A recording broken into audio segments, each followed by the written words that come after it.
Anxiety. Anxiety is a state of apprehension, tension, or uneasiness resulting from imminent or perceived danger. And that is from Adams, Holland, and Irvin on page 162 of our textbook. There are several different types of anxiety, including situational, generalized anxiety disorder, panic disorder, OCD, phobias, and PTSD.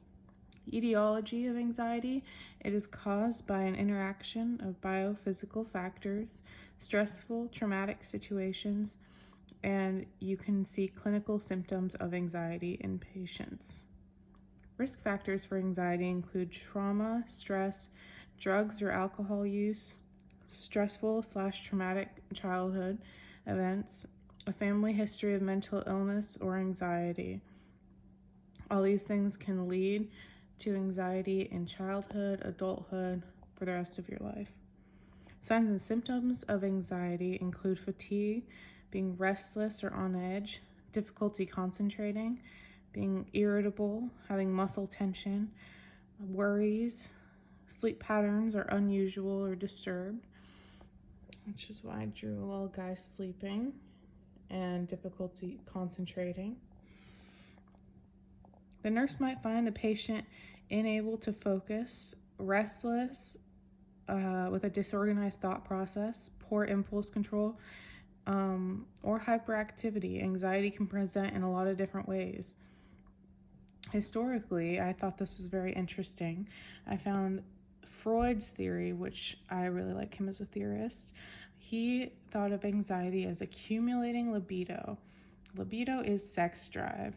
So Freud essentially thought that if you have a lot of accumulating sex drive, that is what is causing the anxiety, and that the cure for anxiety was sex or sexual favors. And he thought that it led to neurosis if you had accumulating libido, and that's what he thought of anxiety. This little picture, which are treatments, my non-pharmacological treatments. Practicing mindfulness, the art of meditation, journaling, deep breathing, yoga, all the things. Exercise is also really good, helps clear the mind. Treatment of anxiety includes benzodiazepines, barbiturates, antidepressants, and non-benzodiazepine anxiolytics. For the rest of the treatment section, I'm just focusing on benzodiazepines and antidepressants. So adverse effects of benzodiazepines, I have drowsy, lightheaded, and confusion. For antidepressants, I have dry mouth, headache, and nausea. Mechanism of actions: for benzos, you enhance the GABA receptor, and for antidepressants, I have you inhibit the reuptake of serotonin.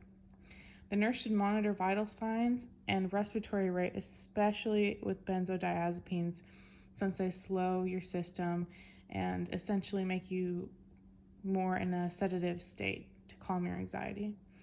For antidepressants, you need to be on the lookout for suicidal thoughts and hypotension, because these medications can lead to heart problems. And like I said, non-pharmacological treatment, you have deep breathing, mindfulness, meditation, and yoga. And it's my reference page. And that is all on anxiety. Essentially, we all have anxiety, and it is very difficult to deal with, but it can be managed.